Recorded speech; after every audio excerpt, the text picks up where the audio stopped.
Assalamualaikum warahmatullahi wabarakatuh. Waalaikumsalam warahmatullahi wabarakatuh. Alhamdulillahirabbil alamin. Nahmaduhu wa nasta'inuhu wa nastaghfiruh.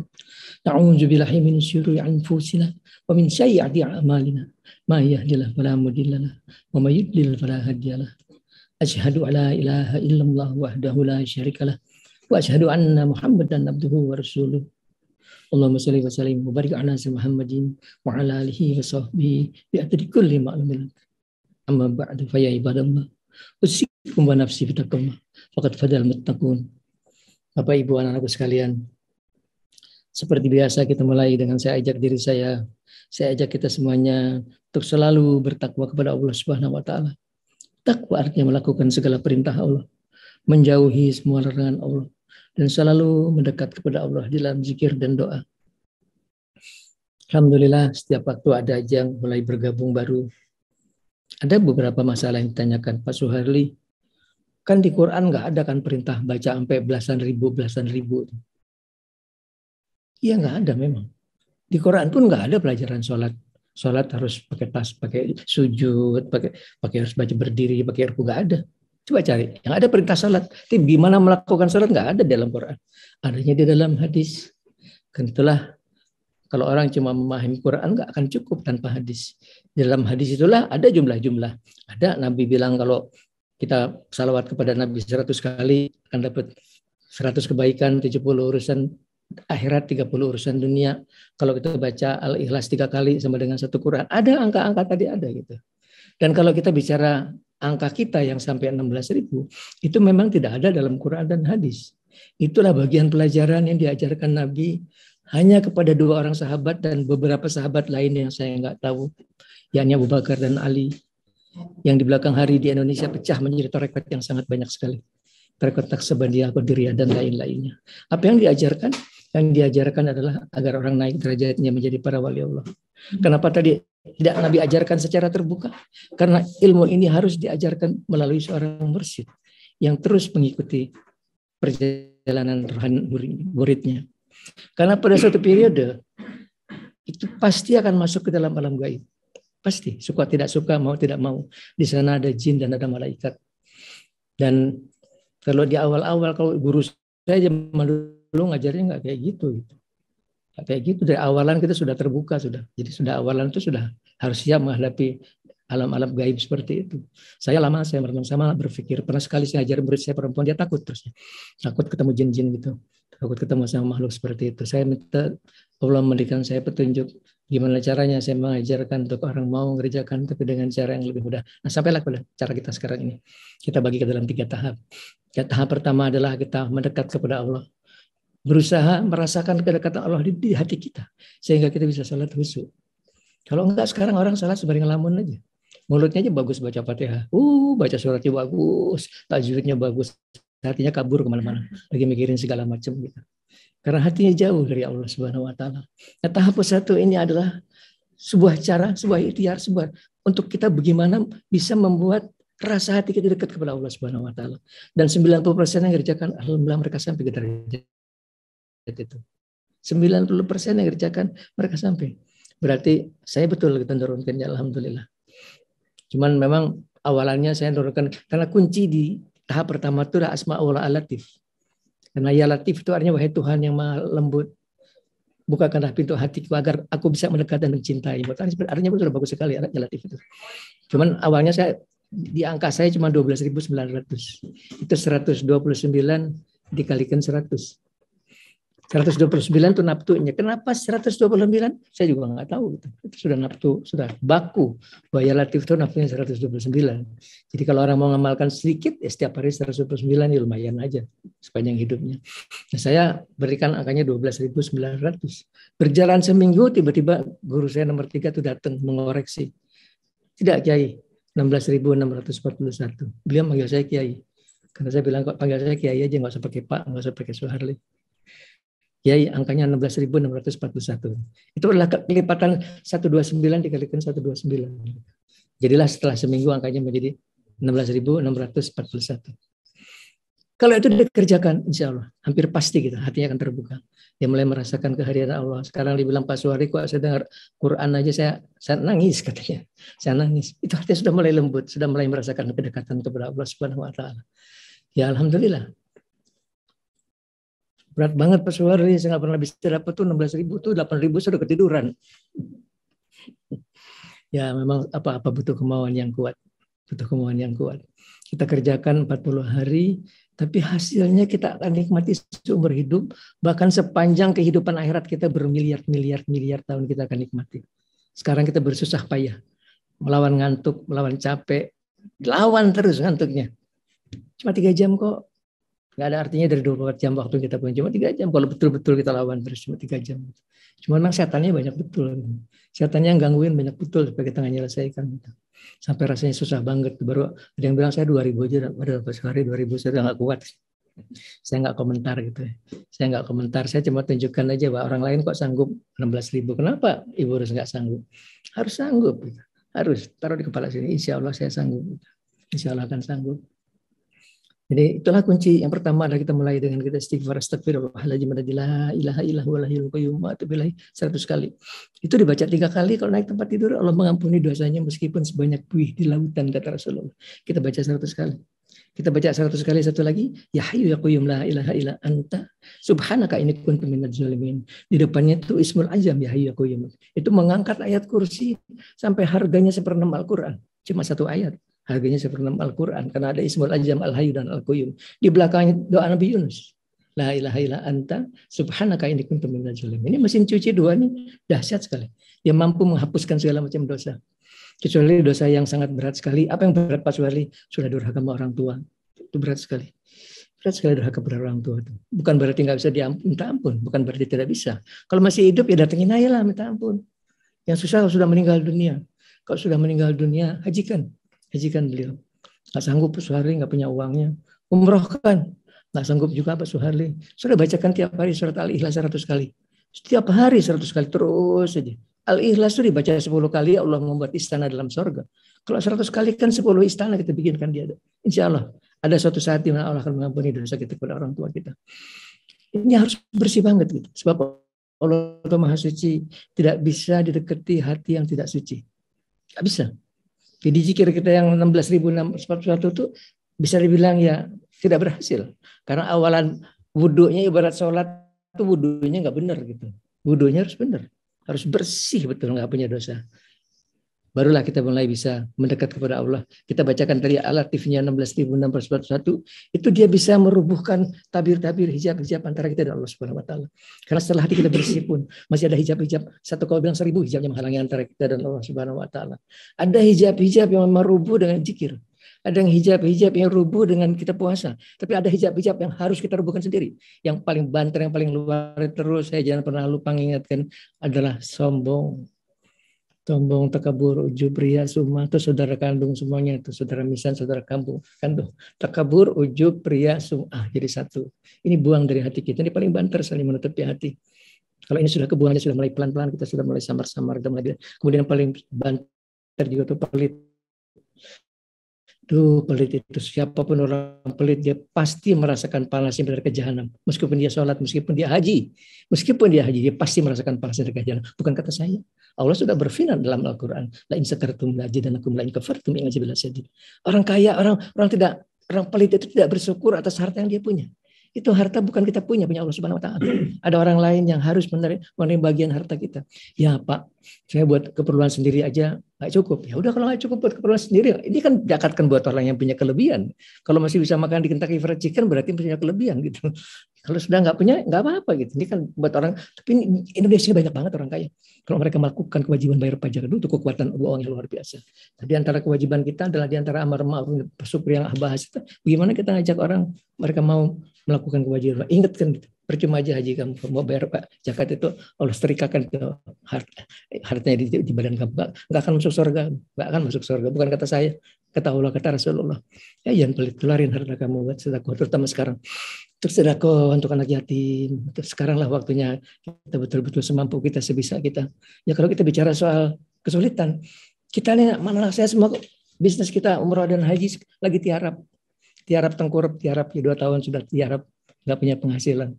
Tapi ya di saat-saat dimana kita tiba-tiba ada penghasilan, kita punya kewajiban tadi untuk menyelesaikan kewajiban zakat kita, kewajiban melakukan sedekah fakir miskin. Nanti Pak Sukri akan melanjutkan. Saya cuma bicara bahwa ada banyak hijab-hijab yang harus kita rubuhkan. Dan sebagian besar hijab itu rubuh dengan akhlak yang baik.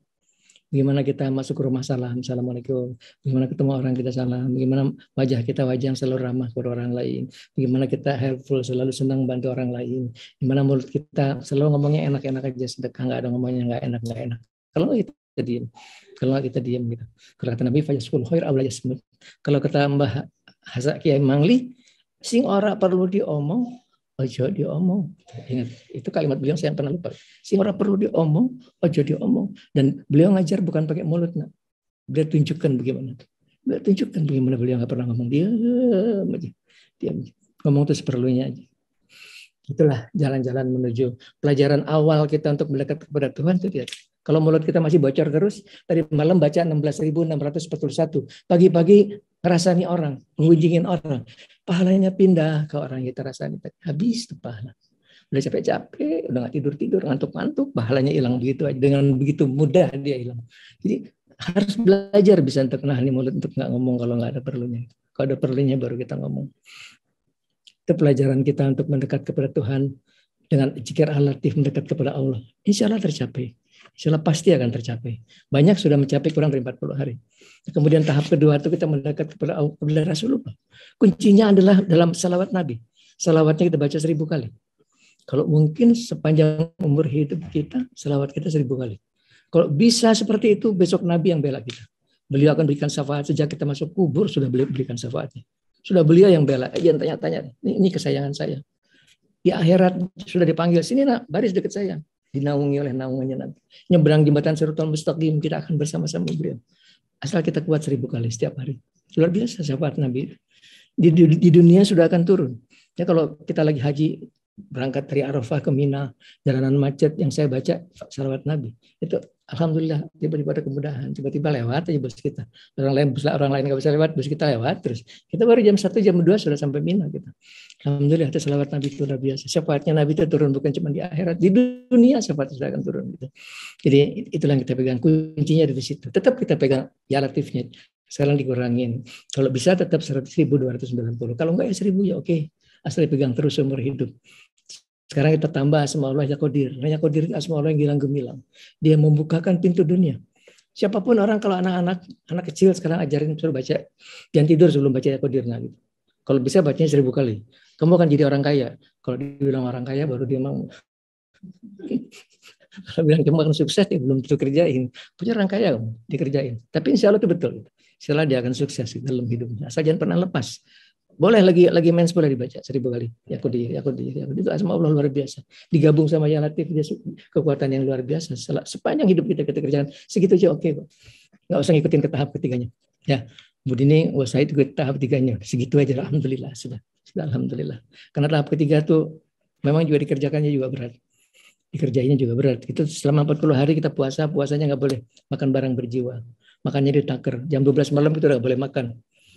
Jam 6 buka puasa, jam 12 malam terakhir kita makan. Berarti kita puasa dari 12 malam sampai jam 6 sore, 18 jam kita puasanya. Itu persiapan kita rasa lapar menghadapi di mana tiba satu saat di mana kita nggak makan, nggak minum, nggak tidur. Itulah saat di mana kita sedang tawajuh, sedang mencoba membuka tabir ketuhanan, mencoba membuka rahasia ketuhanan. Gitu. Itulah saat di mana kita akan bersentuhan dengan dunia jin. Banyak orang ngomong masalah jin, mereka nggak ngerti. Mereka bilang, dia takut sama jin. Kalau kita berani dia takut katanya. Kalau dia bunyi, datengin aja, dia lari. Dia nggak ngerti saya. Dia nggak ngerti bahwa jin itu punya kualitas berbeda-beda, sama seperti manusia. Sama seperti manusia. Dialah makhluk Tuhan yang dihitap seperti manusia. Yang dua lagi sudah jelas-jelas suci, malaikat sudah jelas jahat, setan. Yang dua adalah yang diminta tanggung jawab, disuruh ibadah oleh Allah. Jadi mereka ada yang derajatnya luar biasa. Ada jin yang derajatnya naik jadi wali Allah. Si Abi Yusuf itu luar biasa derajat rohaninya. Si Abi Yusuf itu seorang wali Allah dari kalangan jin. Tapi kalau jin itu mengaku Islam aja mesti jahat, apalagi nggak Islam gitu. Ya agamanya pun sama seperti kita. Ada yang Kristen, ada yang Katolik, ada yang Hindu, ada yang Buddha, sama persis sama. Nggak ada bedanya. Gitu. Dan kualitasnya pun juga berbeda-beda. Jangan sombong. Kalau dia sudah memimpin sebuah komunitas, rajanya jin Gunung Salak, dia potensial bisa membunuh. Potensial bisa membunuh. Dia sudah tanpa puluhan tahun minta kesaktian kepada Allah. Kalau ustadz kepalang-kepalang tanggung kalah. Kalah. Kita harus kuat gitu. Ya, adanya di dekatnya Pak Soeharli harus kuat ngadepin kayak begitu. Kita harus siap ngadepin dunia seperti itu. Kalian harus siap untuk bisa ngobatin orang disantet. Saya khawatir di belakang hari orang cuma pintar baca Quran aja. Baca Qurannya hatam, hafal 30. Tapi giliran suruh ngobatin orang santet sudah nggak ngerti. Nggak ngerti dunia santet. Kita harus ngerti. Ya, jangan bilang bahwa kalau iman kita kuat, kita nggak akan kena disantet. Siapa bilang? Rasulullah kena disantet. Rasulullah kena disantet. Meskipun buat kita itulah sebuah contoh. Dengan sebab kejadian itulah turun senjata buat nundukin santet. Andai tidak terjadi kejadian itu, kita nggak tahu gimana caranya nundukin santet itu. Sekarang kita tahu, beginilah caranya. Tapi jangan bilang kalau kita iman kita kuat nggak akan kena. Siapa bilang? Yang nggak akan kena itu kalau baca tiap hari. Saya baca tiap hari. Sejak tahun 70-an, berarti udah hampir 50 tahun. Saya baca setiap hari. Saya nggak mau kelewat. Jadi kalau saya ngobatin orang pun saya tiupin di air putih, bismillah, sembuh. Santetnya sembuh insya Allah. Cuman di santet itu selalu ada sihir dan jin. Dan seringkali membuat sihirnya itu jinnya juga. Itu kan untuk membuat sihir itu mereka butuh barang-barang kita. Entah bajunya, potongan bajunya, entah rambutnya, entah guntingan kukunya. Yang ngambil si jin itu juga. Dia bisa ngambil ke rumah kita. Dia ambil apa yang diambil dibutuhkan. Dia yang membuat santetnya. Jadi ada santet, selalu ada sihir, selalu ada jin. Kalau sihirnya dengan yang tempoh hari saya turunin, kepala mangkuk, kola musa, maji, tumbi, sihir, luntur dia. Tapi kalau jinnya nggak bisa. Jinnya harus dibunuh. Harus dibunuh baru selesai. Kalau nggak dibunuh, kalau jin-jin yang kafir pakai ayat kursi selesai. Ayat kursi selesai sudah. Tapi kalau dia jin Islam, dibacakan ayat kursi, dia baca juga, dia ikut baca. Dia juga ngerti ayat kursi itu. Dan bilang jin Islam itu nggak jahat gitu. Saya ada namanya Abdullah bin Abdurrahim, kan nama Islam itu. Datang-datang mau membunuh dia, bawa pedang mau membunuh. Jadi nggak ada jaminan kalau dia Islam tuh dia baik gitu. Ini pelajaran mengenal jin, saya nggak tahu umur sampai ada berapa lama lagi supaya kalian kenal dunia jin dan harus masuk ke dunia itu supaya ngerti, supaya bisa tahu orang supaya bilang saya nggak takut sama jin. Mana rajanya jin yang paling jago mana saya nggak takut. Gitu. Tapi itu tidak cukup cuma dengan seperti itu. Ya Haris kalau menyelesaikan tahap 1 aja nggak selesai, wah nggak salah ngomong mitra saya berani melawan jin gitu. Sebab itu dasar semua ada di situ. Dasar awalan buat kita mendekat kepada Tuhan ada di situ. Di zikir tahap 1 kita. Kalau itu selesai, naik ke tahap 2 segitu, alhamdulillah. Tinggal lanjut aja. Nah. Pak Sukri mau bahas banyak masalah. Mungkin dari saya sementara cukup. Sudah saya jawab semuanya tadi. Ya, yang ada adalah kesungguhan hati. Sungguh-sungguh kita berzikir mendekat kepada Allah. Cuma dengan zikirlah. Kalau tasawuf dijadikan cuma sebuah kajian, it's nothing. Sekedar pengetahuan aja. Kita tahu, oh begini, oh begitu. Nggak akan tercapai. Tasawuf itu bukan urusan ceramah. Tasawuf itu urusan perbuatan. Kita mendekat kepada Allah di dalam zikir dan doa. Itulah tasawuf. Ya, saya khawatir nanti di belakang hari nggak ada lagi orang kenal ilmu seperti ini. Kalian yang meneruskan. Sampai jadi ya. Sampai jadi majid, sampai selesai. Kalau masuk ke tahap 3 sampai selesai. Nah. Mudah-mudahan Allah berikan saya masih kesempatan umur buat bisa membimbing. Jadi kalau tahap 3 saya ikut, kita sama-sama masuk. Insya Allah, kalau masih ada kesempatan, masih ada. Selalu pakai insya Allah. Baiklah, kita akan lanjut kepada zikir dan doa.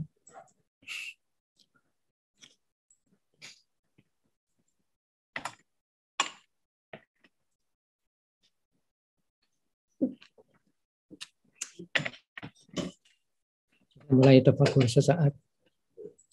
Kita perbaharui niat kita. Kita pasang niat di dalam hati. Niat kita kumpul, niat ibadah. Niat mencari ridhonya Allah Subhanahu wa Ta'ala. Yuk kita pasang niat kita.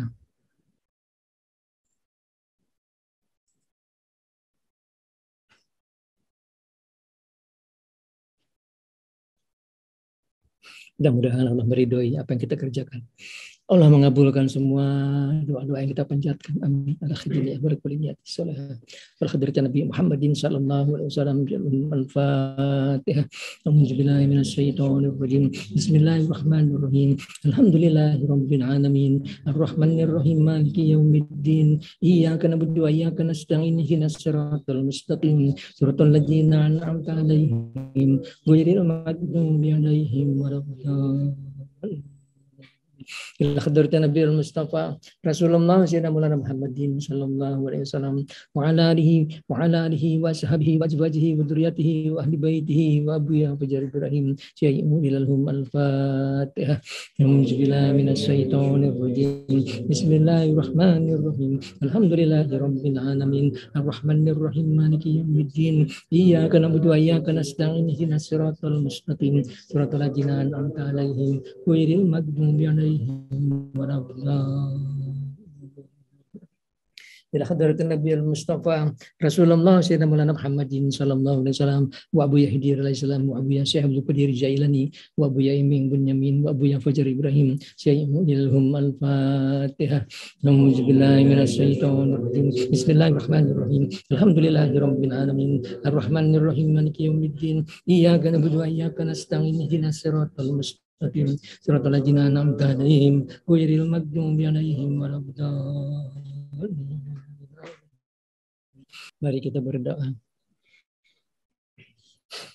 Allah dalam Al-Quran. Fa idza sa'alaka ibadi anni fa inni qarib ujibu da'wata da'i idza da'an. Kalau mereka bertanya, katakan aku dekat, kata Allah. Allah dekat sekali kepada kita dan aku mengabulkan doa yang sungguh-sungguh berdoa. Ayo kita doa sungguh-sungguh. Kita doa sungguh-sungguh, yakin Allah akan mengabulkan doa kita. Amin. Subhanallah walhamdulillah wa la ilaha illallah wallahu akbar. Wala hamdu wala quwwata illa billah. A'adada ma alim Allah wa zinata ma alim Allah wa mil'ah ma alim Allah. Allahumma shalli wa sallim wa barik ala Muhammadin. Allahumma shalli wa sallim. Allahumma shalli wa sallim ala nuril anwar wa sirril asrar wa tarikil aghyar wa miftahi babil yasyar sayyidina wa maulana Muhammadinil muhtar wa alihi al-athhar wa ashabil ahyar adada ni'amillahi wa ifdhalihi. Allahumma shalli wa sallim wa barik ala Muhammadin wa ala alihi wa sahbihi wa ala jamil anbiya'i wal mursalin bi adri kulli ma'lum. Ilahana ya Allah. Berkumpul bersimpuh kami di hadapan-Mu. Kami hamba-hamba-Mu yang berdosa selalu mengharapkan rahmat dan kasih sayang-Mu. Terimalah puja dan puji kami. Syukur terima kasih kami atas segala nikmat karunia yang telah Engkau limpahkan kepada kami. Nikmat iman, nikmat Islam, nikmat sehat, nikmat umur, dan nikmat-nikmat lain yang begitu banyak yang tidak sanggup kami hitung satu persatu. Terima kasih ya Allah. Nuhun Gusti ya Allah. Walakal hamdu kulluhu, walakal syukru kulluhu, walakal mulku kulluhu, walakal khalqu kulluhu, biyadikal khair kulluhu, wa ilaika yarji'ul amru kulluhu. Limpahkan rahmat dan kasih sayang-Mu. Limpahkan rahmat, taufik, hidayah, inayah, maghfirah. Maafkan segala kesalahan kami ya Allah. Maafkan segala kekurangan kami. Ampuni segala dosa-dosa kami. Bersihkan hati kami dari segala dosa dan penyakit hati. Bukakan mata hati kami agar kami dapat ma'rifat, agar kami dapat mencintai-Mu ya Allah. Nas'aluka hubbaka wa hubba man yuhibbuka wa hubba amalan yuqarribuna ala hubbaka. Ilahana ya Allah, ampuni dosa kedua orang tua kami. Beliau yang sudah berada di dalam kubur, ayah-ayah kami, ibu-ibu kami. Lapangkan kubur mereka ya Allah. Mudahkan urusan mereka. Lepaskan dari kesulitan di dalam kubur. Lepaskan dari siksa kubur. Jadikan kubur mereka tempat yang menyenangkan. Taman dari taman-tamannya surga. Mereka yang masih hidup di dunia, jadikan orang-orang yang husnul khotimah. Ampuni dosa semua anggota keluarga kami, baik masih hidup maupun sudah di dalam kubur. Mereka yang sudah di dalam kubur, suami-suami kami, istri-istri kami, kakak-kakak kami, adik-adik kami, anak-anak kami, ipar-ipar kami, mereka di dalam kubur. Lapangkan kubur mereka ya Allah. Mudahkan urusan mereka ya Allah. Lepaskan dari siksa kubur. Jadikan kubur mereka raudatin min riyadil jannah. Mereka masih hidup di dunia, bimbing di jalan yang Engkau ridhoi. Selamatkan dunia mereka, Selamatkan akhirat mereka ya Allah. Ampuni dosa semua saudara-saudara kami muslimin dan muslimat, bil khusus sebangsa setanah air. Ampuni dosa mereka ya Allah. Ampuni dosa mereka. Rahmat-Mu lebih luas dari dosa-dosa mereka. Rahmat-Mu lebih luas dari maksiat-maksiat mereka ya Allah. Berikan mereka kekuatan agar dapat melaksanakan segala perintah. Berikan mereka kekuatan agar dapat menjauhi semua larangan-larangan-Mu ya Allah. Ya Allah. Memohon kami kehadirat-Mu untuk semua saudara-saudara kami, anggota keluarga kami yang sudah di dalam kubur, istri-istri, suami-suami, lapangkan kubur mereka, mudahkan urusan mereka, lepaskan dari siksa kubur, jadikan kubur mereka rawdatin min riyadil jannah. Ilahana ya Allah, Engkaulah Tuhan kami, berfirman di dalam kitab suci-Mu, ya muhamlahu mayyasya'u wa yusbitu wa indahumul kitab. Kalaulah tertulis dalam kitab-Mu, kamu harus meninggal dunia di tahun ini, hapuskanlah tulisannya ya Allah. Kalaulah tertulis dalam kitab-Mu, kami harus meninggal dunia di bulan ini atau di tahun ini, hapuskanlah tulisannya ya Allah. Kalaulah tertulis dalam kitab-Mu, kami harus meninggal dunia di bulan ini atau di tahun ini, hapuskanlah tulisannya ya Allah. Kalaulah tertulis dalam kitab-Mu, anak-anak kami, cucu-cucu kami harus meninggal dunia di tahun ini, hapuskanlah tulisannya ya Allah. Kalaulah tertulis dalam kitab-Mu, anak-anak kami, cucu-cucu kami harus meninggal dunia di bulan ini atau di tahun ini, hapuskanlah tulisannya ya Allah. Kalaulah tertulis dalam kitab-Mu, anak-anak kami, cucu-cucu kami harus meninggal dunia di bulan ini atau di tahun ini, hapuskanlah tulisannya ya Allah. Berikan kami tambahan umur yang banyak untuk bekal kami ibadah kepadamu ya Allah. Di dalam sehat, di dalam taat kepadamu, di dalam ridho-Mu. Berikan kami tambahan umur yang banyak untuk bekal kami ibadah kepadamu ya Allah. Di dalam sehat, di dalam taat kepadamu, di dalam ridho-Mu. Jauhkan dari ajab sengsara dunia akhirat. Jauhkan dari segala godaan setan. Jauhkan mereka dari kami sebagaimana jauhnya mereka dari rahmat Engkau. Putuskan mereka dari kami sebagaimana putusnya mereka dari rahmat Engkau. Berikan kami kekuatan iman Islam, kekuatan lahir, batin, jasmani, rohani. Berikan kami kekuatan agar dapat melaksanakan segala perintah-Mu. Berikan kami kekuatan agar dapat melaksanakan segala perintah-Mu. Berikan kami kekuatan agar dapat menjauhi semua larangan-Mu. Berikan kami kekuatan agar dapat menjauhi semua larangan-larangan-Mu ya Allah. Wala haula wala quwwata illa bika. Wala haula wala quwwata illa bika. Wala haula wala quwwata illa bika. Limpahkan kami rezeki yang luas, yang halal ya Allah. Limpahkan kami rezeki yang banyak, yang halal ya Allah. Allahumma salli wa sallim wa barik ala Muhammadin bi'adadi anwa'i rizqi wal futuha. Ya basitul haji absutu rizqu liman yasha bighairi hisab.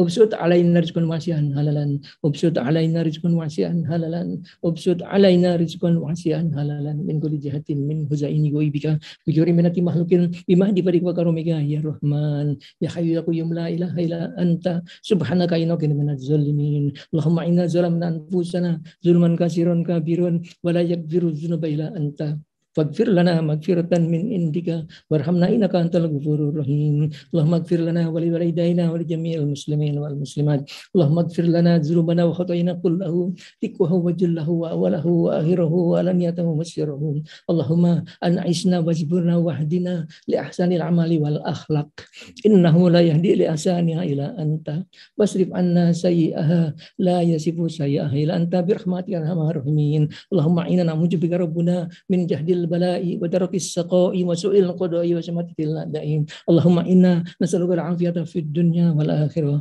Allahumma inna nas'aluka al-'afwa wal 'afiyata fid dinina wa dunyana wa ahlina wa أموالنا اللهم استر عورتنا وامن روعتنا اللهم احفظنا من بين أيدينا ومن خلفنا ومن أيماننا ومن شمالنا ومن فوقنا ونعوذ برحمتك أن نغتال من تحتنا اللهم عافنا في أبداننا عافنا في أبصارنا عافنا في أسمائنا اللهم إنا نعوذ بك من الكفر والفقر نعوذ بك من عذاب القبر لا إله إلا أنت يا حي يا قيوم برحمتك نستغيث فأصلح لنا شأننا كله ولا تكلنا إلى أنفسنا طرفة عين ربنا لا تزغ قلوبنا بعد إذ hadaitana wa hab lana min ladunka rahmatan innaka antal wahhab. Rabbana hab lana min azwajina wa dzurriyyatina qurrata a'yun waj'alna lil muttaqina imama. Allahumma inna na'udzubika min zawali ni'matika wa tahwili 'afiyatika wa fujaati ni'matika wa fujaati ni'matika wa jami'i sahawatika. Allahumma na'udzubika min ilmin la yanfa'u wa min qalbin la yahsha'u wa min nafsin la yasba'u wa min da'watin la yustajabu laha. Allahumma inna nas'aluka al-huda wa tuqa wal 'afafa wal ghina. Allahumma inna nas'aluka al-ilman nafi'an wa 'amalan mutaqabbalan wa rizqan wasi'an halalan wa rizqan wasi'an halalan wa shifaan min kulli da'in wa shifaan min kulli da'in wa shifaan min kulli saqamin. Allahumma anta rabbuna la ilaha illa anta alaika tawakkalna wa anta rabbul arsyil azim. Masya Allah kana wa lam yasalam yakun wa la hawla wa la quwwata illa billahil aliyyil azim. Na'lamu anna Allah ala kulli syai'in qadir wa anna Allah qad ahata bi kulli syai'in ilman. Allahumma na'udzu biwajhikal karim wa bismikal azim wa bi kalimatil hitamati min syarri virus corona anta hirum min asyatiha inna rabbuna ala siratim mustaqim. Allahumma na'udzu biwajhikal karim wa bismikal azim wa bi kalimatil hitamati min syarri virus corona anta hirum min asyatiha. Allahumma anta takshiful maghrumul masam. Allahumma la yuhjamu junduka wa la yuhlafu aduka wa la yanfa'u dzal jiri minkal jad subhanakallah wa bihamdika. Rabbana atina fid dunya hasanah wa fil akhirati hasanah wa qina azabannar. Rabbana taqabbal minna innaka antas samiul alim wa tub alaina innaka antat tawwabur rahim. Ilahana ya Allah, memohon kami kehadirat-Mu ya Allah. Jadikan kami dan seluruh anak cucu kami dari golongan orang-orang berbahagia dunia akhirat. Memohon kehadirat-Mu ya Allah dengan segala kelemahan kami, dengan segala kekotoran jiwa kami, dengan segala dosa dan maksiat di hati kami. Memohon kehadirat-Mu ya Allah, Tuhan kami yang maha suci, Tuhan kami yang maha kuasa, Tuhan kami yang maha agung. Memohon dengan segala keagungan cahaya wajah-Mu, dengan segala kemuliaan, ketinggian, kekuasaan diri-Mu. Kabulkanlah permohonan kami, kabulkanlah permohonan kami, kabulkanlah doa kami ya Allah. Bikaramatihi Abuya Fajar Ibrahim, bikaramatihi Abuya Fajar Ibrahim, bikaramatihi Abuya Fajar Ibrahim, bikaramatihi Abuya Iming Benyamin, bikaramatihi Abuya Syekh Abdul Qadir Jailani, bimu'jizatihi Abu Hidir alaihissalam, bimu'jizatihi Abu Hidir alaihissalam, bimu'jizatihi Abu Hidir alaihissalam, bisyafa'ati Rasulullah sallallahu alaihi Muhammadin sallallahu alaihi wasallam, birahmatika ya arhamar rahimin, birahmatika ya arhamar rahimin, birahmatika ya arhamar rahimin, birahmatika ya arhamar rahimin, birahmatika ya arhamar rahimin, birahmatika ya arhamar rahimin, birahmatika ya arhamar rahimin, birahmati azizul hakim, birahmatika aliyul azim, birahmatika ya qawiyul matin, birahmatika ya ghafurur rahim, birahmatika salamul mu'min, birahmatika ya lam yalid wa lam yulad wa lam yakul lahu kufuwan ahad, birahmatika ya qudiyal hajat, birahmatika mujib da'wat. Wassallallahu ala Muhammadin wa ala alihi wa sahbihi wasallam adada mulkihi wa adada nafsihi wa jinata arsyihi karimatihi. Subhana rabbika rabbil izzati amma yasifun wa salamun ala al-mursalin walhamdulillahi rabbil alamin. Hadratan Nabi Muhammadin sallallahu alaihi wasallam wa bi Ibrahim al-Fatihah. Bismillahi minasyaitonir rajim. Bismillahirrahmanirrahim. Alhamdulillahirabbil alamin. Arrahmanirrahim. Maliki yaumiddin. Iyyaka na'budu wa iyyaka nasta'in. Ihdinas siratal mustaqim. Siratal ladzina an'amta 'alaihim ghairil maghdubi 'alaihim waladdallin. Ya Nabi salam alaika, ya Rasul salam alaika, ya Habib salam alaika, salawatullah alaika. Allah ya Nabi salam alaika, ya Rasul salam alaika, ya Habib salam alaika, salawatullah alaika. Sallallahu ala Muhammad sallallahu alaihi wasallam, sallallahu ala Muhammad sallallahu alaihi wasallam. Lebih kurangnya saya mohon maaf lahir batin. Wassalamualaikum warahmatullahi wabarakatuh. Selanjutnya marilah kita dengarkan kajian kita pada sore hari ini yang akan dibawakan oleh Al-Ustadz Ahmad Syukri Al-Amin LCMA dengan judul Amar Ma'ruf Nahi Munkar, yaitu kajian mengenai larangan atau perintah sholat dan larangan minum minuman keras. Untuk itu selanjutnya marilah kita simak bersama, mudah-mudahan menjadi manfaat bagi kita semuanya. Kepada beliau waktu dan tempat kami persilahkan.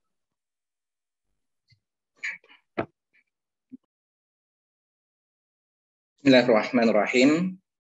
Assalamualaikum warahmatullahi wabarakatuh. Innal hamdalillah nahmaduhu wa nasta'inuhu wa nastaghfiruh wa na'udzu billahi min syururi anfusina wa min sayyiati a'malina. Man yahdihillahu fala mudhillalah wa man yudlilhu fala hadiyalah. Asyhadu an la ilaha illallah wahdahu la syarikalah wa asyhadu anna sayyidana wa nabiyyana Muhammadan abduhu wa rasuluhu la nabiyya ba'dah. Allahumma fasholli wa sallim wa barik wa an'im ala sayyidina Muhammad wa ala ali sayyidina Muhammad. Amma ba'du, qala Allah ta'ala fil Qur'anil Karim, a'udzu billahi minasyaitonir rajim. Bismillahirrahmanirrahim. Wal takum minkum ummatun yad'una ilal khair, ya'muruna bil ma'ruf wa yanhauna 'anil munkar wa ulaika humul muflihun. Shadaqallahul azim wa sadaqa rasuluhun nabiyul habibul karim wa nahnu ala dzalika minasyahidin wasyakirin walhamdulillahi rabbil alamin. Hadratil mukarramin wal mukarramat, jama'atul muslimin wal muslimat, rahimani wa rahimakumullah, wabil khusus yang sama-sama kita hormati dan insyaallah akan selalu kita doakan orang tua kita, guru kita, Kiai Haji Muhammad Suharli, ma'anallah bikuli hayatihi wa na'amfa'anallah bi'ulumih fid-dharain dari dunia wa daril akhirah. Juga yang kita hormati orang tua kita, Ibu Hajah Melani Laimana Suharli, saudara kita, saudari kita, dan juga bisa kita menganggap sebagai orang tua kita juga, Ibu Hajah Dr. Dewi Motik Pramono, Ibu Hajah Nita Yudi MBA, dan Bapak Ibu, para jamaah sekalian yang insya Allah dirahmati Allah Subhanahu wa Ta'ala. Disyukur kehadirat Allah Subhanahu wa Ta'ala dan salawat serta salam semoga senantiasa terhaturkan kehadirat junjungan besar kita Nabi Muhammad SAW. Insya Allah kajian kita masih dengan tema yang sama pada minggu yang lalu, yaitu mengenai amar ma'ruf nahi munkar. Sedikit saya ulang kembali, mungkin bagi sebagian kita masih belum terlalu familiar dengan kalimat amar ma'ruf nahi munkar, karena memang itu diambil dari akar kata bahasa Arab. Kalau kalimat lengkapnya al-amru bil ma'ruf wan nahyu anil munkar. Al-amru artinya perintah, al-amru bil ma'ruf, perintah untuk mengerjakan kebaikan. Apapun bentuk kebaikannya, segala macam bentuk kebaikan. Perintah mengerjakan sholat, perintah berzakat, bersedekah, berhaji, bersilaturahim, dan lain sebagainya. Itu adalah bagian daripada al-ma'ruf, bagian daripada perbuatan yang terpuji, perbuatan yang baik. An-nahyu anil munkar, an-nahyu artinya larangan. Anil munkar, larangan dari melakukan perbuatan-perbuatan yang Allah larang, yang Allah benci. Seperti minum minuman keras, berjudi, zina, menggunjing, ghibah, segala macam penyakit-penyakit hati yang tadi disebutkan oleh guru kita, sekawan, ujub, riya, sum'ah, kabur, itu semua adalah juga merupakan bentuk kemunkaran. Yang insya Allah pada kesempatan kali ini kita akan mengambil mengenai perintah untuk mengerjakan sholat dan larangan daripada minum minuman keras. Mengapa saya mengambil dua tema ini? Yang pertama perintah sholat. Perintah sholat, kenapa yang didahulukan adalah pembahasan mengenai masalah sholat. Coba aja kalau Bapak Ibu mau lebih rajin ketika membuka kitab fikih, maka pasti kajian yang diambil adalah tentang pembahasan masalah sholat dengan segala pendahuluan-pendahuluannya. Dan kenapa kemudian pembahasan mengenai kemungkaran adalah yang dibahas pertama kali kok diambil mengenai masalah minuman keras?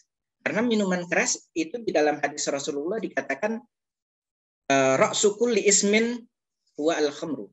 Induknya segala bentuk dosa kemungkaran itu adalah minuman keras. Nanti insya Allah akan kita bahas. Tapi sebelum saya membahas mengenai dua masalah ini, dua tema ini, mengenai sholat dan mengenai larangan minum minuman keras, saya ingin sedikit menyampaikan, menukil ceramah yang disampaikan oleh Habib Bindan bin Novel. Beliau adalah seorang ulama, seorang ahli ibadah juga, yang insya Allah ilmu yang beliau miliki juga bisa dipertanggungjawabkan, artinya beliau adalah orang yang baik. Beliau menyampaikan tentang sebuah riwayat bahwa karena suatu ketika para anbiya itu bertanya kepada Allah Subhanahu wa taala.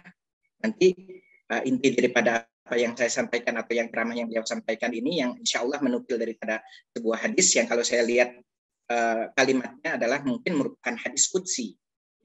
Jadi saya cuma coba berusaha untuk mencari redaksi hadis qudsi yang tepatnya, saya masih belum mendapatkan. Tapi saya yakin insya Allah ini adalah merupakan sebuah hadis gitu ya.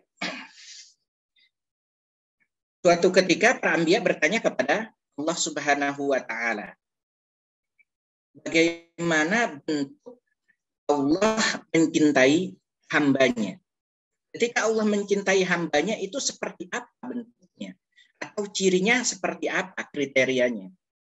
Maka kemudian Allah Subhanahu wa taala mengatakan, mewahyukan kepada para nabi tersebut, "Idza ra'aita 'abdan aktsara min dzikri fa'lam annahu anni adzintu lahu dzalika wa anni uhib." Kata Allah mewahyukan kepada para nabi tadi, jika engkau melihat seorang hamba aktsara min dzikri, dia lidahnya itu mau untuk memperbanyak zikir kepada aku, bisa diartikan dengan zikir, ya lafaz zikir yang kita selalu ucapkan ketika kita membaca tasbih, tahmid, tahlil, ataupun zikir-zikir dari Asmaul Husna yang diajarkan oleh guru kita tadi, ya Latif, ya Qadir, dan lain sebagainya. Bisa juga dengan maksud zikir itu adalah memperbanyak mengingat Allah Subhanahu wa taala. Keduanya insya Allah adalah benar. Artinya kata Allah mewahyukan kepada para nabi tadi, ketika engkau melihat seorang hamba memperbanyak mengingat aku, memperbanyak mengucapkan lidahnya, mengucapkan zikir kepada aku, memuji aku, fa'lam, maka ketahuilah, anni azintu lahu dzalika, sesungguhnya aku mengizinkan mereka melakukan itu. Wa anni uhibbu, dan ketahuilah bahwasanya aku mencintainya. Jadi silahkan Bapak Ibu menerjemahkan sendiri bahwa ketika ada ajakan untuk berzikir, entah itu dengan motivasi corona ataupun lain sebagainya, intinya adalah mengingat Allah Subhanahu wa taala dengan lisan kita, berzikir, mengucapkan Asmaullahul Husna dan lain sebagainya.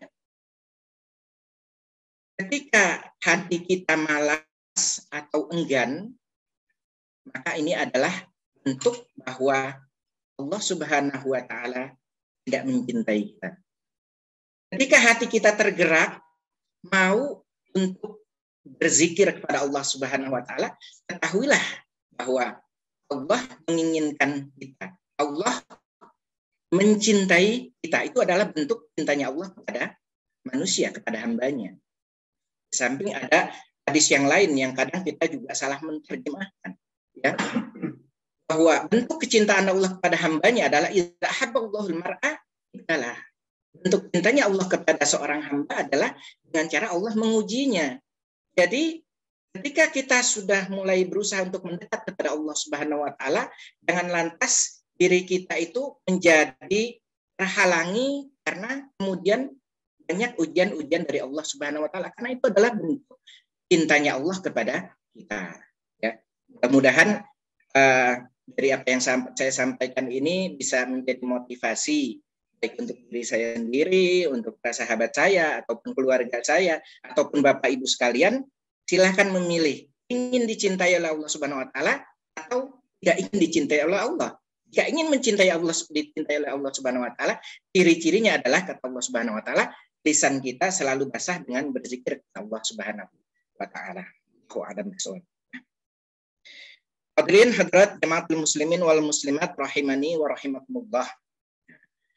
Pemilihan tema mengenai sholat, saya merasa ini sangat penting sekali untuk kita pelajari kita ungkap kembali, untuk kita ingatkan kembali kepada keluarga kita. Kenapa? Banyak sekali hadis yang menyampaikan tentang keutamaan sholat. Ya, rasanya mungkin tidak cukup ketika kita hanya memiliki satu kitab ini aja, Tanbihul Ghafilin. Kitab Tanbihul Ghafilin adalah kitab pemula untuk kita mengetahui, ya, untuk memotivasi kita. Bapak Ibu, kita perlu untuk memiliki kitab-kitab kajian yang lain, kitab fikih. Minimal saya masih ingat waktu saya belajar di Sanawiyah, ya, itu kitab fikih yang diajarkan adalah kitab fikih Haji Sulaiman Rasyid, karangan Haji Sulaiman Rasyid. Itu kitab fikih yang sederhana tapi mengungkap atau menyampaikan tentang materi-materi sederhana bagi orang yang mula-mula ingin berusaha untuk memperbaiki sholatnya, memperbaiki wudhunya, dan lain sebagainya. Tapi paling tidak kita harus memiliki kitab rujukan. Ya, kita berujukan untuk memperbaiki sholat kita, untuk melihat kembali sholat kita. Ya, nah, insya Allah nanti akan kita bahas lebih dalam lagi. Jadi Rasulullah SAW menyampaikan dalam sebuah hadisnya, hadis sahih yang diriwayatkan oleh Imam Ahmad bin Hanbal, ya, rawahu Ahmad, dan disahihkan oleh Syekh Albani. Hadis ini adalah hadis yang sahih. Rasulullah SAW menyampaikan bahwa awwalu ma yuhasabu bihil abdi yaumal qiyamah as-shalah. Ini adalah hadis yang sudah masyhur. Setiap orang yang akan berbicara atau setiap guru, setiap ulama yang akan menyampaikan masalah sholat adalah pasti akan menyampaikan hadis tentang ini. Awwalu ma yuhasabu bihil abdi yaumal qiyamah as-shalah.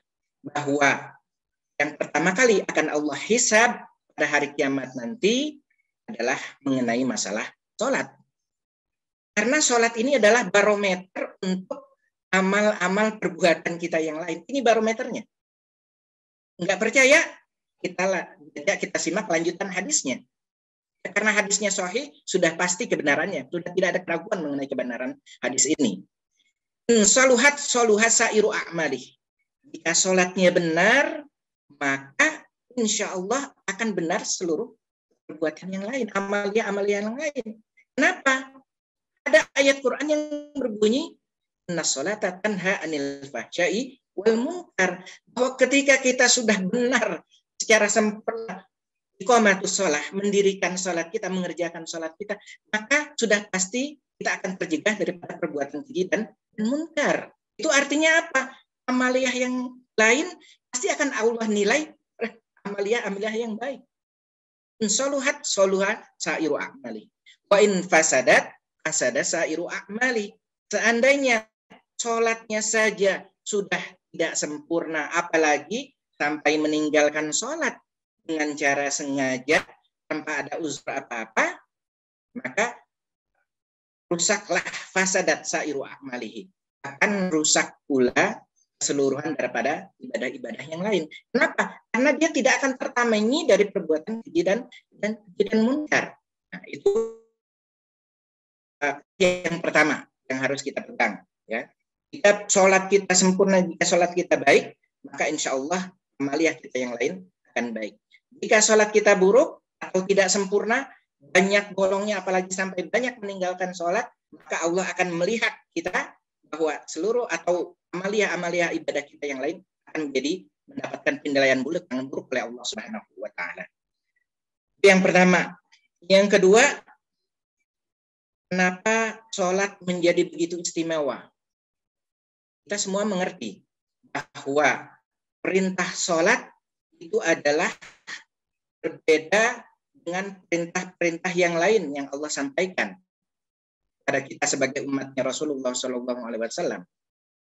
Secara khusus Allah menyampaikan perintah sholat kepada Rasulullah untuk disampaikan kepada umatnya itu langsung dari Allah kepada Rasulullah SAW untuk disampaikan kepada umatnya.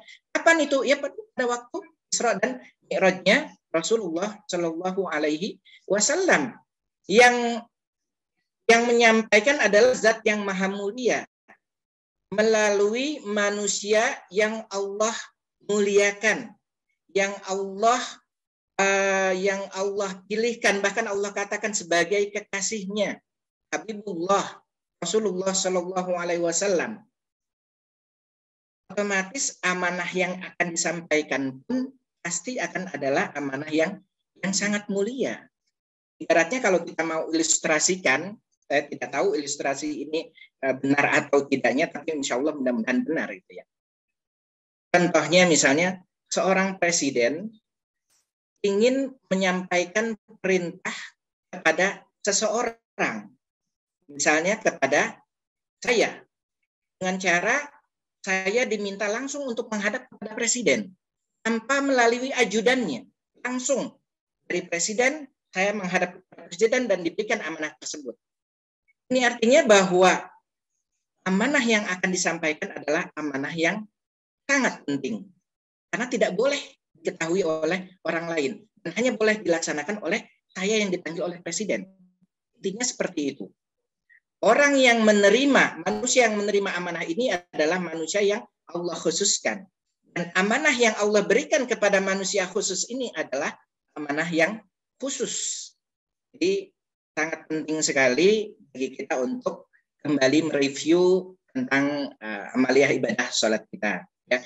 Yang sayangnya kalau kita mau jujur dengan diri kita, mungkin kita masih kurang begitu peduli tentang masalah pentingnya ibadah sholat ini untuk kita ajarkan kepada anak-anak kita atau kita sampaikan kepada karib kerabat kita sampaikan kepada sahabat-sahabat kita. Buktinya apa? Perintah sholat itu wajib dilakukan bagi orang yang sudah akil balik. Tapi Rasulullah menyampaikan secara khusus bahwa untuk belajar mengenai sholat ini sudah harus mulai kita terapkan kepada anak kita walaupun mereka belum balik. Sejak usia 7 tahun, muru auladakum sholah wahum abna'u asyrin. Pada mereka berusia 10 tahun, perintahkan untuk sholat. Pada usia 7 tahun, muru auladakum bisolah wahum abna'u sab'in wadribuhum wahum abna'u asyrin.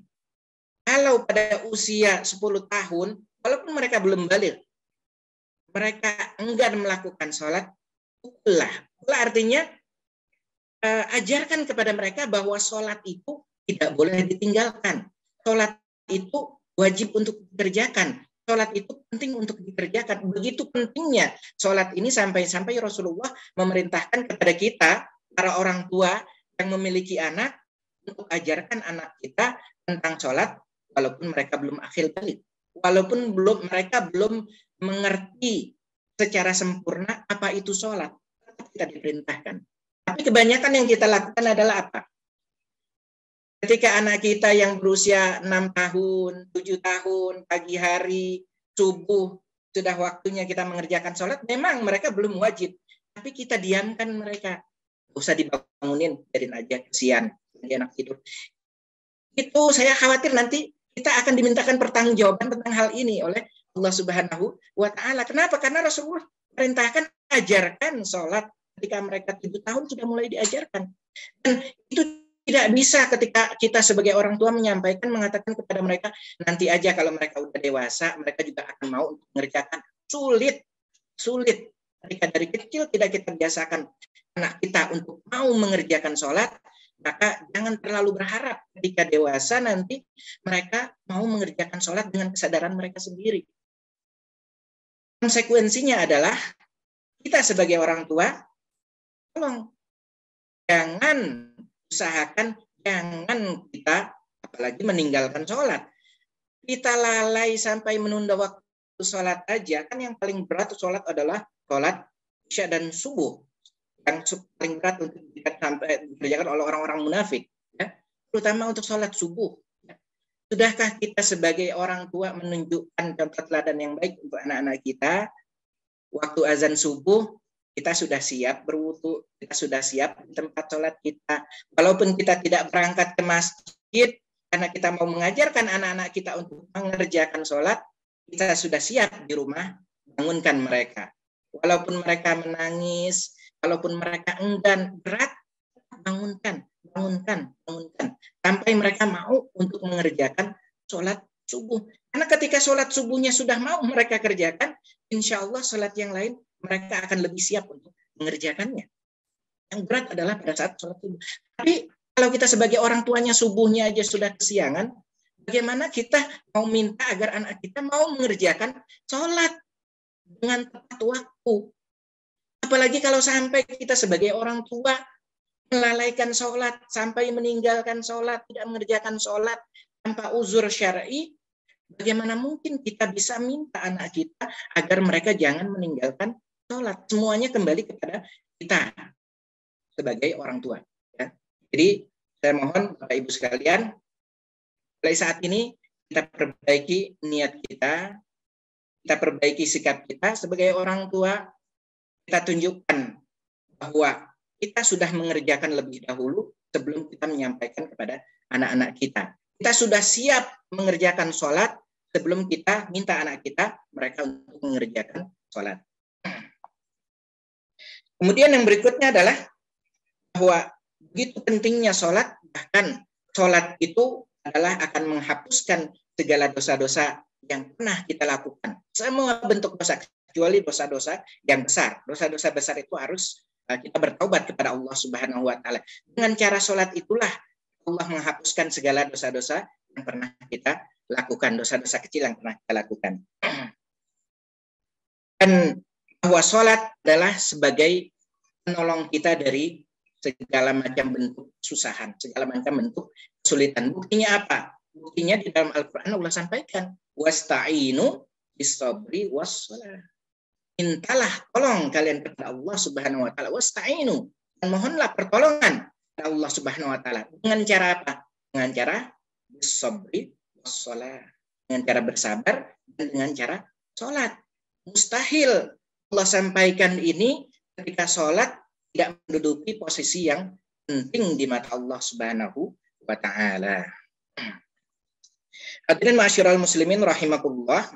Kemudian saya akan mengupas sedikit demi sedikit tema kita yang termaktub di dalam kitab Tanbihul Ghafilin. Ya, bagi yang punya kitabnya, silahkan dibuka halaman 437. Kita awali dengan hadis yang disampaikan oleh Rasulullah Shallallahu Alaihi Wasallam. Hadis ini diriwayatkan oleh Imam Bukhari, Muslim, Tirmizi, dan Imam Nasai. Artinya hadis ini kredibilitasnya bisa dipertanggungjawabkan. Hadis yang sahih, insyaallah. Rasulullah Shallallahu Alaihi Wasallam bersabda, "Masalus salawatil khamsi kamathali naharin jarin ala babi ahadikum asiril ma' wa yaghtasilu fihi kulla yawmin khamsa marratin. Hal yabqa alaihi minad daran syai'un." Artinya, perumpamaan sholat yang 5 waktu adalah seperti sungai yang mengalir pada pintu salah satu di antara kamu yang banyak airnya. Di mana setiap hari ia mandi di sungai itu 5 kali sehari. Maka apakah kira-kira akan masih ada sesuatu kotoran padanya? Maksudnya adalah, maksud dari hadis ini, bahwa sholat yang 5 waktu itu dapat menyucikan diri kita daripada dosa-dosa. Dapat menghapuskan dosa-dosa kita. Sehingga tidak tersisa sedikit pun dosa-dosa itu, kecuali dosa-dosa yang besar. Tapi fokus saya bukan ke sini. Ya, insya Allah kita sudah pada paham ya, bahwa sholat itu bisa menghapuskan dosa-dosa kita. Dosa-dosa, terutama dosa-dosa yang kecil. Dosa-dosa yang besar harus kita bertobat pada Allah Subhanahu wa Ta'ala. Yang ingin saya tekankan adalah kalimat dari pengarang kitab ini, Abdullah As-Samarkandi. Beliau mengatakan, hal ini apabila maksudnya sholat akan menghapuskan dosa-dosa kita apabila sholat itu dikerjakan dengan penuh hikmat, khusyuk, dengan ruku dan sujud yang sempurna. Apa kok ditekankan masalah ruku, masalah sujud, ditekankan masalah kekhusyuan? Ya, banyak hadis-hadis yang mengungkapkan tentang bahwa nilai daripada ibadah sholat itu sebagian besarnya adalah terletak pada ruku dan sujud. Kalau saya tidak salah sepertiga ya Pak ya, sepertiga ruku, sepertiga sujud. Sepertiganya adalah dari rukun-rukun yang lain. Ya. Jadi kita akan bahas mengerucut ke yang seperti ini. Pertama adalah mengenai masalah kekhusyuan. Dulu saya pernah bukan berasumsi, karena saya juga membaca kitab, saya juga mendengarkan ceramah-ceramah tentang agama mengenai masalah sholat. Yang kemudian asumsi saya adalah kekhusyuan itu bisa kita dapat ketika kita mengerti makna apa yang kita baca pada saat sholat. Itu bacaan saya istilahnya. Alhamdulillah, saya, Ustadz Haris, Ustadz Majid, Ustadz Kerno, saya yakin beliau belajar agama puluhan tahun. Pondok pesantren, kemudian sekolah di Mesir, di Al-Azhar, kemudian ada yang sekolah di Makkatul Mukarramah. Jadi insya Allah lafaz bacaan sholat pasti sudah mengerti. Ketika membaca surah Al-Fatihah, pasti sudah paham maknanya. Tapi apa yang terjadi? Termasuk saya paham bacaan sholat Subhana Rabbiyal Azim wa bihamdi apa artinya. Ketika saya baca Al-Fatihah dari ayat 1 sampai ayat 7, saya paham artinya. Maknanya saya mengerti. Ayat demi ayat, saya paham. Tapi ternyata khusyuan belum muncul ketika saya berusaha untuk, jadi bukan berarti ini salah, bukan. Ini wasilah, salah satu wasilah untuk kita bisa mungkin mengkonsentrasikan diri ketika sholat adalah dengan cara kita mengerti bacaan-bacaan sholat. Itu salah satu wasilahnya. Tapi bukan berarti itu sudah menjamin bahwa ketika kita sudah paham bacaan-bacaan sholat, sudah pasti sholat kita akan khusyuk. Betul begitu kan? Ustadz Kerno pasti sudah paham bacaan-bacaan dalam sholat. Ketika baca suratul Fatihah, ketika baca Rabbighfirli warhamni wajburni warfa'ni warzuqni wahdini wa'afini wa'afwani. Tapi kenyataannya adalah terkadang, mungkin ini hanya terjadi pada diri saya berbaik sangka kepada teman-teman saya yang lain bahwa mereka bisa insya Allah untuk khusyuk di dalam sholat.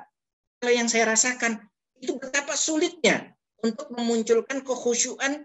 Khusyuk itu artinya hadir hati dan pikiran kita bahwa kita saat itu sedang berkomunikasi, sedang menyembah Allah Subhanahu wa Ta'ala. Kenyataan yang terjadi adalah pikiran kita lang-lang buana ketika kita sedang sholat. Sampai kemudian kita lupa bilangan rakaatnya. Ini sudah rakaat keberapa, itu artinya apa? Apakah bisa diartikan itu khusyuk?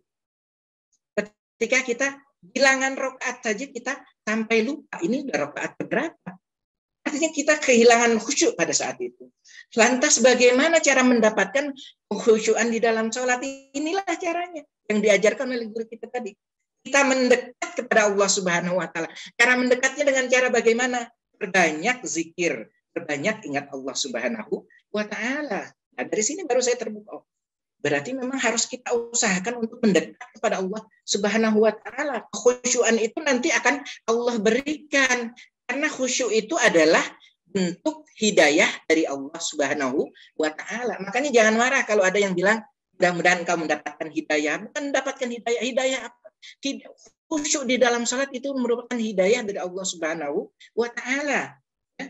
Makanya berhati-hatilah, kembali kepada yang tadi saya sampaikan, apa yang disampaikan oleh Habib Jindan bin Novel tadi. Berhati-hatilah ketika hati kita agak enggan, agak malas untuk berzikir kepada Allah Subhanahu wa Ta'ala, atau ketika ada orang yang mengajak kita berzikir, kita mendekat kepada Allah Subhanahu wa Ta'ala, kok hati kita masih agak enggan. Hati-hati. Kenapa? Saya khawatir itu bentuk ketidaksukaan Allah kepada kita.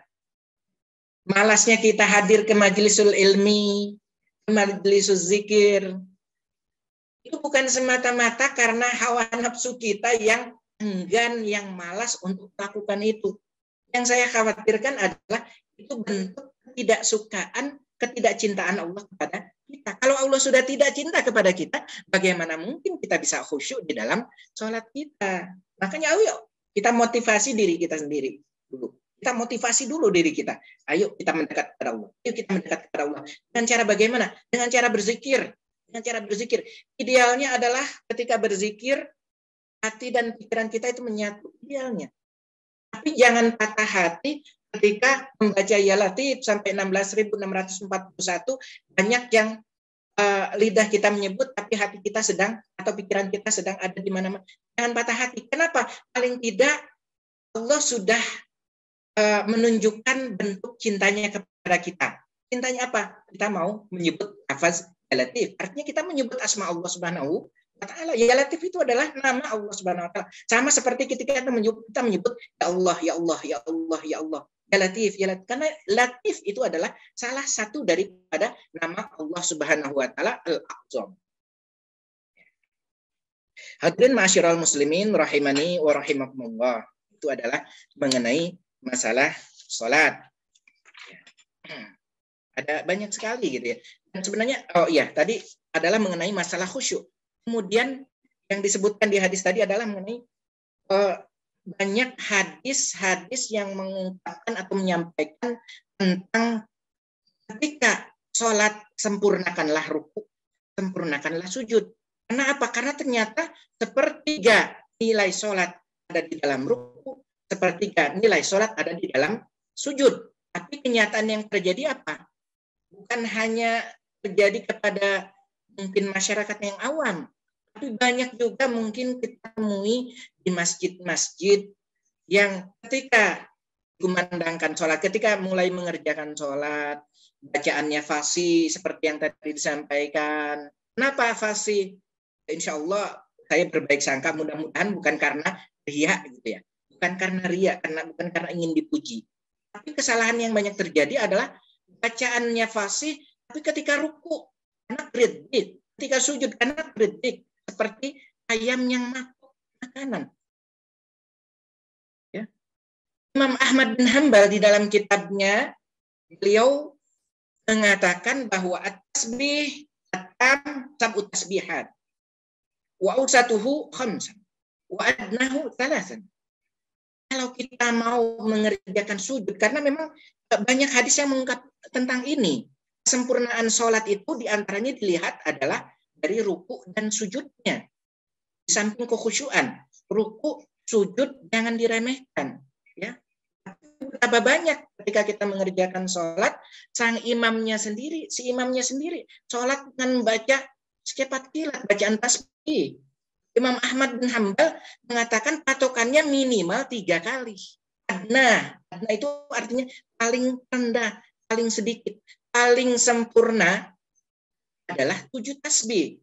Kalau kita bacaan tasbih ada yang biasa kita baca ada 2 biasanya. Subhan rabbiyal azimi wa bihamdi atau subhan rabbiyal a'la wa bihamdi. Ini agak cepat nih. Ada juga yang bacaan subhanakallahumma rabbana wa bihamdi Allahumma gfirli. Agak sedikit panjang. Minimal itu dibaca 3 kali. Minimal 3 kali. Tapi apakah bisa terbaca 3 kali ketika Allahu Akbar, sami Allahu liman hamidah? Yang paling banyak terjadi adalah pada saat mengerjakan sholat tarawih. Ya. Karena mengejar entah apa yang dikejar, saya juga nggak ngerti. Lebih baik kita kerjakan 8 rakaat saja, tapi kita kerjakan sujud dan rukuk secara sempurna. Jadi, terutama buat kita yang mungkin orang menganggap kita, memandang kita sebagai seorang ustadz, teman-teman saya, sahabat saya, Ustadz Haris, Ustadz Majid, Ustadz Kerno, kita perbaiki sholat kita. Dan cara apa? Kita perbaiki sujud kita. Kita perbaiki ruku kita. Karena nilainya sepertiga. Coba bayangkan, ruku sepertiga. Ketika kita lalai dalam ruku kita terlalu cepat. Bahkan kita tidak memberikan kesempatan makmum untuk membaca secara sempurna. Tanggung jawab kita sebagai imam. Tanggung jawab kita sebagai imam. Di sini dikatakan oleh Abu Lais As-Samarkandi, apabila ruku dan sujudnya tidak sempurna, yang Imam Ahmad bin Hanbal memberikan patokan minimal membacanya 3 kali. Subhan rabbiyal azimi wa bihamdi. Subhan rabbiyal azimi wa bihamdi. Subhan rabbiyal azimi wa bihamdi. Berapa detik? Jangan sampai cuma 1 detik, 2 detik itu nggak cukup, ya. 10 detik. Subhan rabbiyal azimi wa bihamdi. Subhan rabbiyal. Mungkin kurang lebih 10 sampai 15 detik itu akan teranggap maknina sempurna. Bahkan bagi seorang imam, kenapa imam harus melebihkan 5 sampai 7 kali? Memberikan kan imam akan bergerak lebih dulu. Allahu Akbar, ruku. Makmumnya baru kemudian ruku. Kasih kesempatan mereka minimal makmum itu membaca 3 kali. Subhanallahumma rabbana wa bihamdika Allahumma gfirli. Paling bagus 7. Pertengahannya kita ambil khairul umur awsatuha. Sebaik-baiknya perkara ada yang pertengahan. Kita ambil yang 5 kali. Subhana rabbiyal azim wa bihamdi, subhana rabbiyal azim wa bihamdi, subhana rabbiyal azim wa bihamdi, subhana rabbiyal azim wa bihamdi, subhana rabbiyal azim wa bihamdi. Mustahil Allah Subhanahu wa taala melalui lisan Rasulullah mengatakan sepertiga salat adalah di ruku dan di sujud, kecuali karena ruku dan sujud memiliki makna yang sangat penting sekali. Mustahil. Kalau mereka ruku dan sujud tidak memiliki kedudukan yang penting di mata Allah Subhanahu wa taala ketika kita mengerjakan salat. Jadi bukan berarti saya menganggap bahwa perkara-perkara yang lain, bacaan-bacaan itu tidak penting. Penting untuk kesempurnaan, untuk lebih kesempurnaan sholat yang kita kerjakan, terutama bacaan suratul Fatihah. Ya, terutama bacaan suratul Fatihah. Kenapa suratul Fatihah menjadi sangat penting? Karena suratul Fatihah adalah rukun. Paling tidak kita coba berusaha untuk menyempurnakan bacaan-bacaan pada bacaan-bacaan ayat ketika kita membaca suratul Fatihah, ya. Karena di dalam, saya pernah mendapatkan di dalam kitab Imam Syafi'i, walaupun banyak terjadi perbedaan pendapat, tapi ketika kita berusaha untuk membacanya dengan lebih sempurna, dengan lebih baik, pasti itu akan menjadi lebih baik pula, ya. Bahwa di antara yang Imam Syafi'i ajarkan adalah beliau memfokuskan pada saat membaca suratul Fatihah. Ketika membaca suratul Fatihah, bacalah dengan tartil. Jangan keburu-buru baca Fatihah ketika kita sedang mengerjakan sholat tarawih. Yang sekali lagi saya katakan, ini banyak terjadi pada saat mengerjakan sholat tarawih. Hingga akhirnya kita hanya berusaha mengejar sunnah. Mengejar yang sunnah tanpa ternyata di hadapan Allah, Allah tidak terima. Dikatakan di sini, maka sholat itu tidak akan Allah terima. Ya, bacaan-bacaan yang kita baca ketika membaca suratul Fatihah, ketika kita ruku, dan bacaan rukuknya, sujud dan bacaan sujudnya tidak kita sempurnakan, saya khawatir di sini Allah katakan, di sini Imam Abu Lais mengatakan, maka sholat itu tidak akan Allah terima. Bukan berarti sholatnya batal, bukan berarti sholatnya tidak syah. Syah belum tentu Allah terima, ya. Karena hal-hal perkara-perkara yang membatalkan sholat, diantaranya adalah yang kita paham, kita buang air kecil, keluar sesuatu, khuruj min ahadits sabilain, keluar sesuatu dari dua jalan, gitu ya. Dan nanti akan ada pembahasan tersendiri untuk masalah ini, ya. Tapi setidaknya perbaikilah bacaan suratul Fatihah kita. Dan ketika kita mau mengajarkan anak kita untuk mengerjakan sholat dengan lebih baik dan lebih sempurna, dengarkan dulu bacaan mereka ketika membaca suratul Fatihah. Kata Imam Syafi'i, jangan sampai ketika membaca suratul Fatihah ada huruf-huruf yang tertinggal. Maksudnya huruf-huruf yang tertinggal apa? Panjang pendeknya kita bablas. Kan ini mungkin terjadi pada diri kita ketika kita sholat sendiri. Coba aja, ketika kita sholat sunnah. Itu akan berbeda dengan ketika kita menjadi imam sholat. Ketika jadi imam kita baca apa? Tartil satu-satu. Alhamdulillahirabbil alamin, arrahmanir rahim, maliki yaumiddin, satu-satu kita baca. Tapi ketika kita lagi bacaan yang kita tidak jaharkan, alhamdulillahirabbil alamin, arrahmanir rahim, maliki yaumiddin, karena ada panjang dan pendeknya di situ. Sedangkan ini adalah ayat Al-Qur'an. Dan ini dijadikan sebagai satu-satunya rukun di dalam sholat. Ayat atau surah yang jadikan sebagai satu-satunya rukun di dalam sholat adalah suratul Fatihah. Lagi-lagi saya katakan bahwa tidak mungkin Allah menjadikan suratul Fatihah sebagai satu-satunya surat yang menjadi rukun di dalam sholat, kecuali suratul Fatihah ini mengandung makna atau memiliki kedudukan yang penting. Perbaiki, jangan terburu-buru, bacalah dengan tartil. Adapun surah yang setelahnya silakan, bahkan tidak dibaca pun tidak menjadi masalah. La sholata liman lam yaqra bi Fatihatil Kitab. Bayangkan. Rasulullah menjadikan patokan, la sholata liman lam yaqra bi Fatihatil Kitab. Tidaklah syah sholatnya orang yang ketika sholat dia tidak membaca suratul Fatihah, kecuali ada perbedaan pendapat bagaimana mengenai makmum, bagaimana makmum ketika dia masbuk. Nah, ada pembolehan tapi dalam kondisi tertentu, ya. Nah, ini membahas masalah sholat aja udah luar biasa. Jadi saya cukupkan pembahasan mengenai sholat sampai di sini. Terus apa kaitannya antara sholat dengan larangan untuk minum minuman keras? Banyak kaitannya, ya. Di antaranya, coba bisa yang punya HP, kalau HP-nya biasa digunakan untuk buka berita-berita dan lain sebagainya, sesekali dibuka bahwa Allah Subhanahu Wa Taala mengatakan wala taqrabus sholata wa antum sukara. La taqrabus sholata wa antum sukara. Janganlah engkau dekati salat atau jangan kamu mengerjakan salat wa antum sukara sedangkan engkau sedang dalam keadaan mabuk. Saya akan menyampaikan beberapa hadis ya, yang insya Allah akan membawa manfaat buat kita. Hadis yang pertama adalah hadis dari Abdullah bin Umar radhiyallahu taala anhuma. Beliau katakan bahwa Rasulullah Shallallahu Alaihi Wasallam Rasulullah bersabda, kelak pada hari kiamat. Ini intinya saya minta ketika kita membaca hadis ini, yang penting pertama kali adalah kita meyakinkan diri kita. Kita harus yakin dulu, meyakinkan diri kita bahwa ketika Rasulullah yang menyampaikan maka sudah pasti benar. Ketika termaktub dalam hadis, apalagi hadisnya sahih, sudah pasti itu adalah benar. Karena ada juga sebagian dari umat Islam yang menganggap bahwa apa yang disampaikan dalam Al-Quran tentang keadaan surga, tentang keadaan neraka, ini ibaratnya seperti dongeng. Karena ada yang menyampaikan seperti itu. Ahwal surga yang demikian indahnya, itu mengatakan seperti dongeng. Keadaan neraka yang luar biasa azabnya, bahkan rantainya neraka seandainya putus satu dan jatuh ke bumi, itu akan tembus sampai ke bumi lapisan yang ketujuh. Karena saking panasnya kaki kita, bahkan hanya dengan uapnya saja itu sudah membuat otak kita mendidih. Itu seolah-olah menurut sebagian orang itu seperti dongeng. Padahal itu bukan dongeng. Rasulullah yang menyampaikan. Beliau melihat sendiri ketika Allah perlihatkan tentang keadaan surga dan tentang keadaan neraka.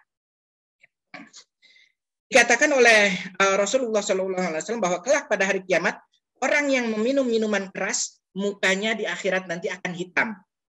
Matanya akan menonjol keluar, lidahnya menjulur sampai ke dada, di mana air liurnya mengalir. Sehingga setiap orang yang melihatnya merasa jijik karena busuk baunya. Janganlah kamu mengucapkan salam kepada orang yang minum minuman keras, janganlah kamu menjenguknya bila sakit, dan janganlah mensolatkannya bila ia mati. Ini adalah bentuk-bentuk azab. Kalau nggak percaya, nanti kan kita buktikan di akhirat.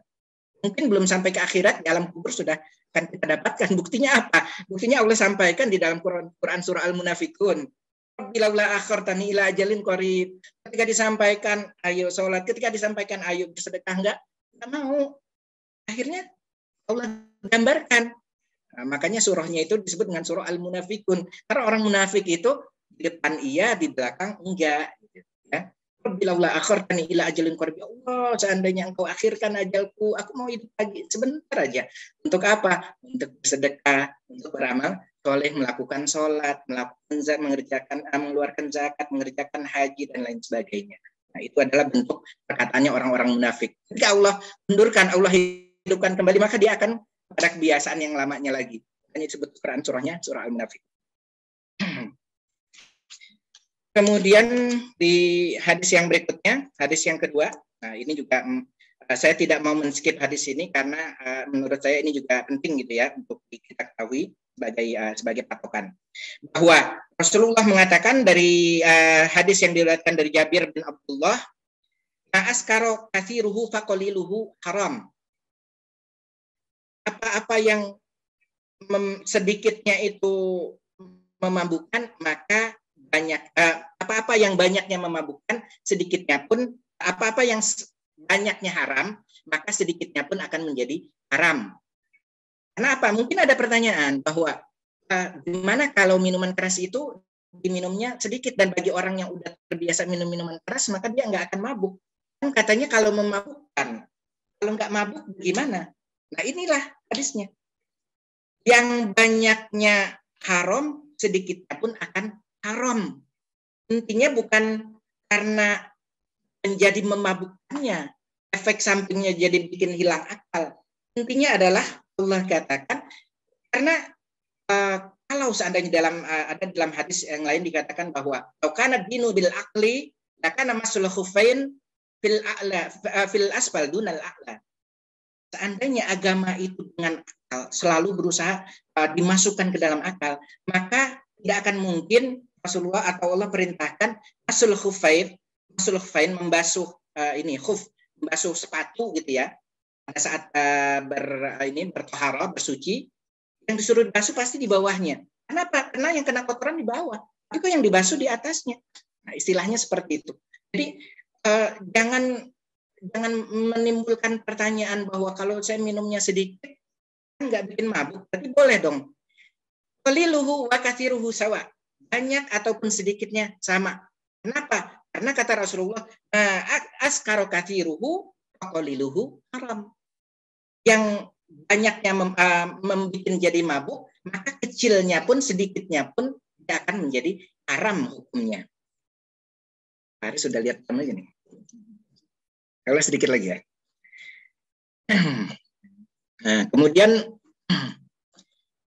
hadis yang berikutnya adalah kullu muskirin khamrun wa kullu muskirin haramun.